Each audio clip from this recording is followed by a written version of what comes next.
हरे कृष्णा, जय गौ माता। आज मेरे साथ ऐसी शख्सियत हैं जो माँ विषमरी धाम, जहाँ पर वलसाड में आता है ये, और यहाँ पे गुरुकुल मतलब ये गौशाला भी है और जैविक खेती भी है। आज ये जैविक खेती का सेशन चल रहा है। आप लोग अंत तक जुड़े रहें। बहुत सारे किसान भाई लोग और जो जैविक खेती में आना चाहते हैं, जब तक पूरी जानकारी नहीं होगी तो वो अधूरा काम अधूरा ही रह जाएगा।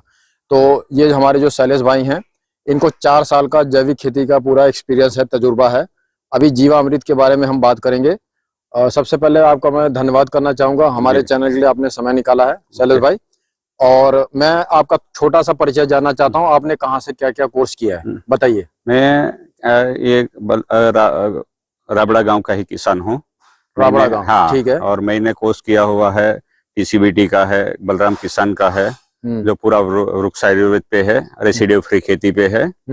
वो सब सेमिनार अटेंड करके मैंने वो प्रशिक्षण पूरा लिया हुआ है जी। हाँ। तो जैसे अभी आपने देखा होगा, जीवामृत का नाम बार बार आता है, बहुत सारे यूट्यूब चैनल पे वो वीडियो में आपको दिखाई भी देता है। लेकिन यहाँ पे जीवामृत जो है अलग तरीके से बनाया जा रहा है। वो मैं आपको समझाता हूँ पहले कि एक बड़ा सा जो बॉक्स ड्रम होता है, उसके अंदर जीवामृत बनाया जाता है और 15-20 दिनों तक 30 दिनों तक रहता है और रोज हाथ से उसको घुमाना पड़ता है। उसमें ऐसा सिस्टम होता है और धूप से और हवा से बचा के रखना होता है, ढक के रखना होता है। लेकिन आज यहाँ पे अलग मॉडल है, कंसेप्ट है, उसको जानने का इच्छा मेरे अंदर है और शैलेश भाई इसको बताएंगे। इनके यहाँ पे जीवामृत कैसे बनाया जाता है, बताइए। ये हमने एडवांस जीवामृत का ये प्लांट लगाया हुआ है। अब जैसा देख सकते हैं, ये प्लांट पूरा बना हुआ है। ये पूरा 5 क्यूबिक मीटर का प्लांट है। इसके अंदर हम 3 क्यूबिक मीटर इंस्टॉल करेंगे मटेरियल और 30 दिन तक रहने देंगे। तो आप ये 30 दिन के बाद जो निकलेगा वो प्योर एडवांस जीवामृत बनेगा। जो ड्रम में बनाते हैं उससे 2 गुना ज्यादा फायदा कारक, ज्यादा न्यूट्रिशन वाला ये एडवांस जीवामृत बनेगा। वो आपने लैब टेस्ट कर लिया है, ये ज्यादा खेती के लिए फायदेमंद है। अच्छा, इसमें मेरा एक और सवाल है। जो ड्रम में हम स्टोर करके रखते हैं और इसमें अभी हम फिलिंग करके हमने रखा है, 30 दिन तक रखना पड़ेगा। 30 दिन के रखने के बाद जब ये बाहर हम खेतों में सिंचाई करते हैं, ड्रिपिंग सिस्टम है या जो पेड़ है उसके चारों तरफ क्यारी आप बना देंगे, तो वहां पे जग से मग से आप डाल सकते हैं, सिंचाई कर सकते हैं। ये कंसेप्ट है। लेकिन जब ये बाहर निकलता है तो इसमें से बदबू नहीं आती। ये शैलेश भाई ने मुझे बताया, बदबू नहीं आती है। वो ड्रम वाले में बहुत ज्यादा बदबू आती है। इसमें बदबू नहीं आती है, इसको छानना नहीं पड़ेगा। उसको छानना भी पड़ता है, छानना भी पड़ता है और बदबू भी आती है। इसमें बदबू भी नहीं आएगी, छानना भी नहीं पड़ेगा। तो मेरा इसी बीच में एक सवाल गहरा है कि उसमें इसमें तो देखिए अंतर है थोड़ा सा, लेकिन ऐसा क्या है जिसकी वजह से बदबू नहीं आती, ये सवाल है। जो अपन ड्रम में बनाते हैं वो एरोबिक सिस्टम से होता है। वो सूर्य प्रकाश की हाजिरी रहती है, एयर मिलती है, इसी की वजह से वो नेगेटिव पैथोजेंस इसके अंदर फॉर्मेट होते हैं। जी। ये पूरा अनएरोबिक सिस्टम से होता है, इसीलिए इसके अंदर नेगेटिव पैथोजेंस डेवलप नहीं होते हैं, इसीलिए इसके अंदर बदबू नहीं आती है। और इसके अंदर गुणवत्ता भी उससे ज्यादा हो जाती है, ज्यादा न्यूट्रिशन वैल्यू बनती है इसमें। और इसमें एक क्या ज्यादा फायदे की बात क्या है कि अपन इसमें से हर रोज का 3 किलो गैस, अपन गोबर गैस निकाल सकते हैं।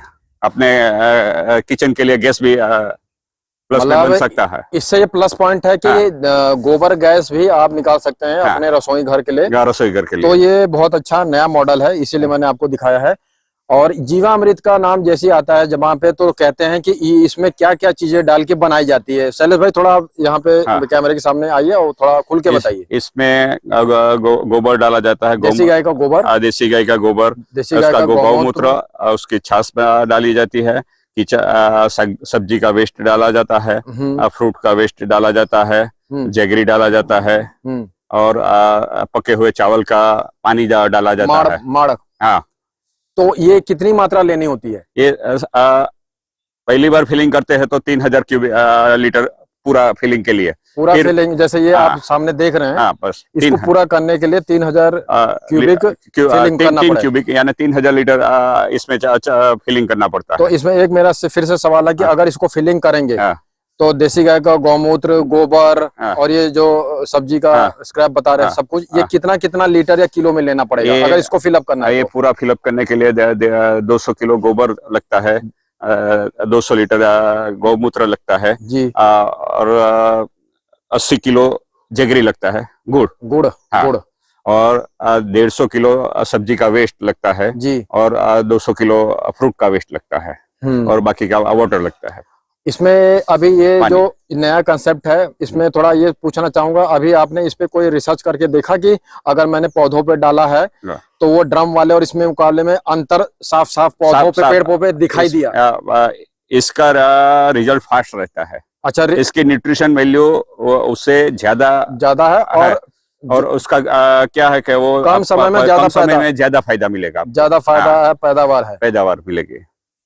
तो ये अभी थोड़ी जैविक खेती की जानकारी जो है ये एक झलक के रूप में है। इसको पूरा करने के लिए हम शैलेश भाई को चलते हैं जैविक खेती की तरफ। अभी जैसे हमें ऑर्गेनिक वर्मी कंपोस्ट की तरफ लेके आए हैं सेशन पे, तो ये बताइए, ये जो ऑर्गेनिक वर्मी कंपोस्ट है आपके यहाँ पे किस तरह से बनाया जाता है और क्या जानकारी है आपके पास? ये वर्मी कंपोस्ट है, गाय का गोबर है, खेत का वेस्ट है, सबका हम ये बेड लगाते हैं। इसके अंदर हम अर्थवॉर्म लगाते हैं। इसकी वजह से ये 30 से 35 दिन में पूरा चाय की पत्ती जैसा हो जाता है। ये पूरा प्योर कार्बन वाला फर्टिलाइजर बन जाता है। तो ये बताइए, लगाते हैं। तो ये बताइए, क्या इसके अंदर अभी भी केचुआ है? हाँ, केचुआ है ना अंदर। अभी ये निकालेंगे ना। अभी दिन है तो अंदर जाता जाएगा। देखो ये उजाले में नहीं आता। ये देखो, ये देखो, ये उजाले में आता नहीं है। ये देखो, ये देखो, ये देखो, ये आ गया ना। ये देखो, ये बस ये क्या है, पूरा इसको अर्थवॉर्म से पूरा ऐसा चाय की पत्ती जैसा निकल जाएगा। अभी बारिश का टाइम है, लगीला है, नहीं तो ऐसा पूरा चाय की पत्ती जैसा देखिए ऐसा हो जाता है। ये जो केचुआ कहते हैं आजकल चल रहा है कि आइसेनिया फेटिडा सबसे अच्छा केचुआ माना जा रहा है, तो यही केचुआ है क्या? ये ऐसे 3 प्रकार के केचुआ है। वो नाम बताइए। एक वो फेटिडा और एक ऑस्ट्रेलियन अर्थवॉर्म है और एक प्योर देसी अर्थवॉर्म है जो मिट्टी खाता है। अच्छा, हाँ।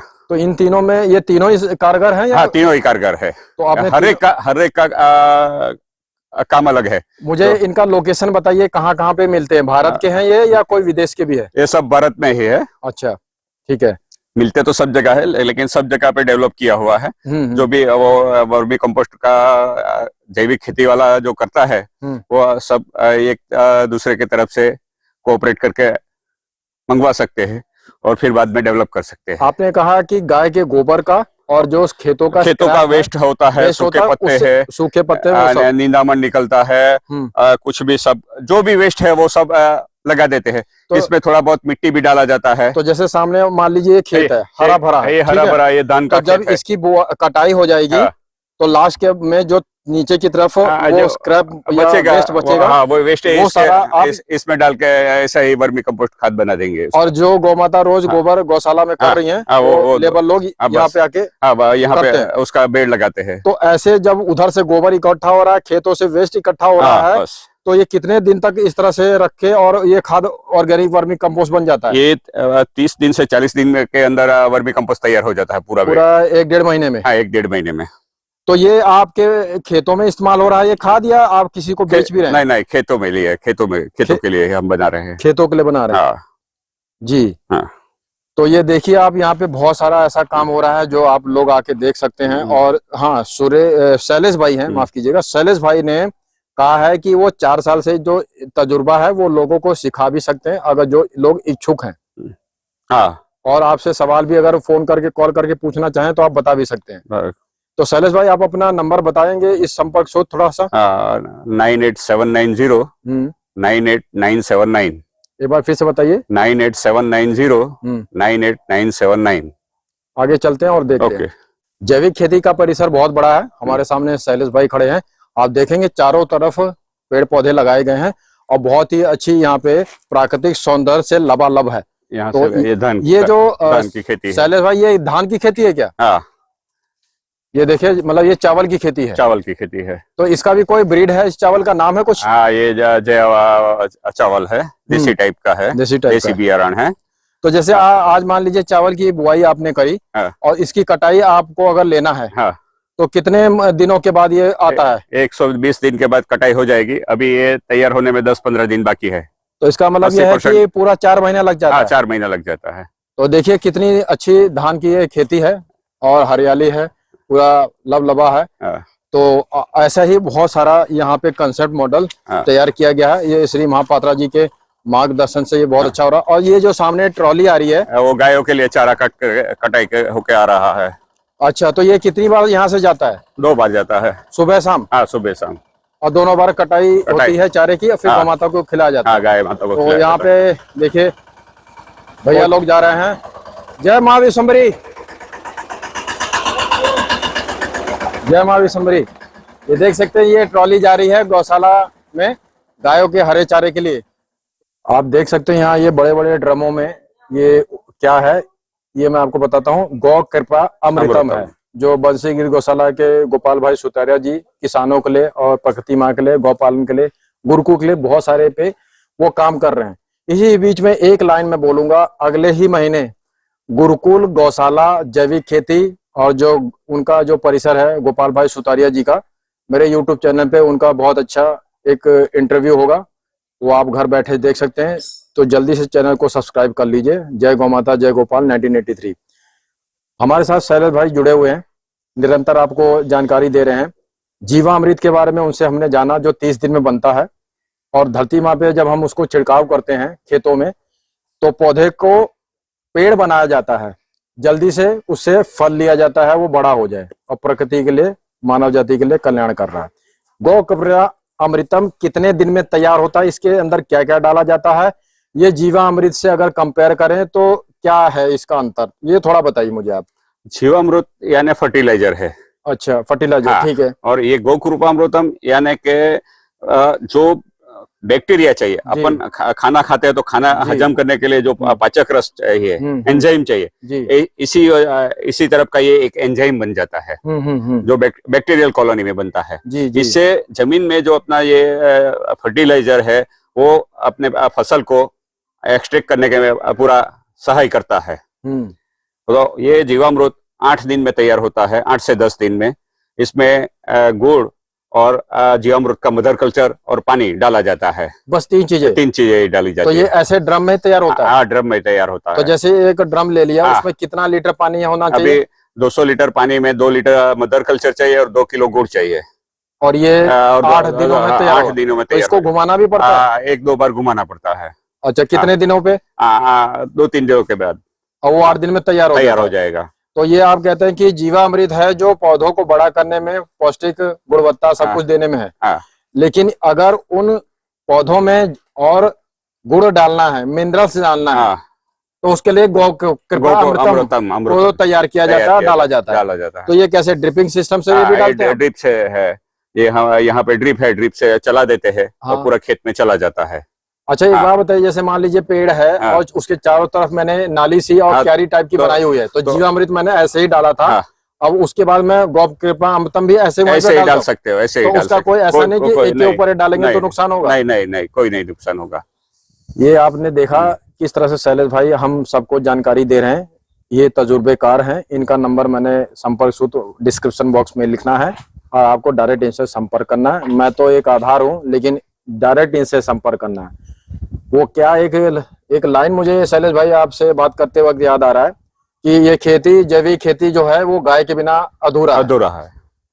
कहीं बाढ़ कहीं सूखा है शैलेश भाई, कहीं बाढ़ कहीं सूखा है, गौ माता को बचा लो, अभी भी मौका है। अभी भी मौका है, बिल्कुल सही कहा। तभी सृष्टि और मानव जीवन बचेगा। जी शैलेश भाई, ये बताइए ये क्या है आपके पास? ये पूरा ड्रिप सिस्टम लगा हुआ है। यहाँ से पूरे खेत में पानी ड्रिप से चलता है। इससे ऑन करेंगे नोजल? नोजल ऑन करेंगे तो यहाँ से पूरे खेत में पानी चला जाता है। इससे पानी की बहुत बचत होती है।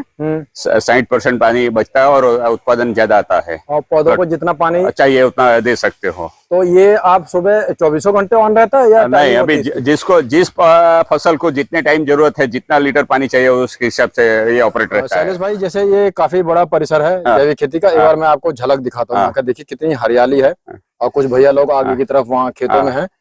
तो ये मुझे बताइए ये क्या है, यहाँ पे क्या क्या हो रहा है? ये यहाँ पे शुरुआत में ये थोड़ा गुलाब की फूल की खेती रखी हुई है। गुलाब के फूल की खेती, हाँ ठीक है। फिर इस पूरा प्लॉट में नारियल के पेड़ लगे हुए हैं। ये देखिए बीच बीच में आम के पेड़ लगे हुए हैं जी। और इसके अंदर वो क्रॉप लगाया है, वो सीरियल का क्रॉप लगाया है, उड़द बोला जाता है। जी। वो क्रॉप तो इस तरह की खेती को तो मल्टी लेयर फार्मिंग बोलते हैं। हाँ, मल्टी लेयर फार्मिंग है ये, जो एक खेत में एक अनाज नहीं, 4-5 अनाज करके उसको पंचस्तरीय मॉडल बोला जाता है। पंचस्तरीय मॉडल बोला जाता है। तो अच्छा ये बताइए, पहले के लोग एक खेत में धान है, एक हाँ। खेत में वो गेहूं है, एक खेत में चना है, इस तरह से खेती करते थे। हाँ। अभी मल्टी लेयर फार्मिंग पे काफी जोर दिया जा रहा है। तो इसका फायदा क्या क्या है? इसमें क्या है कि किसी का खोराक किसी का न्यूट्रिशन मिलता है। जी। हाँ, अभी जो सीरियल की खेती है वो रूट से फल वाले पौधे को नाइट्रोजन देता है। तो इसका मतलब ये हुआ कि अगर जैसे हाँ किसी पौधे में कोई कमी है हाँ। तो वहां पे ऐसा पौधा लगाना है हाँ, उस बीच बस। में कि उसकी कमी को वो दूर कर दे। दूर करता है। इसीलिए उसका अभी ये पंचस्तरीय मॉडल का मिक्स क्रॉप का जो कॉन्सेप्ट है ना, वो अभी चलाया गया है कि इससे अपना उत्पादन ज्यादा आ सके।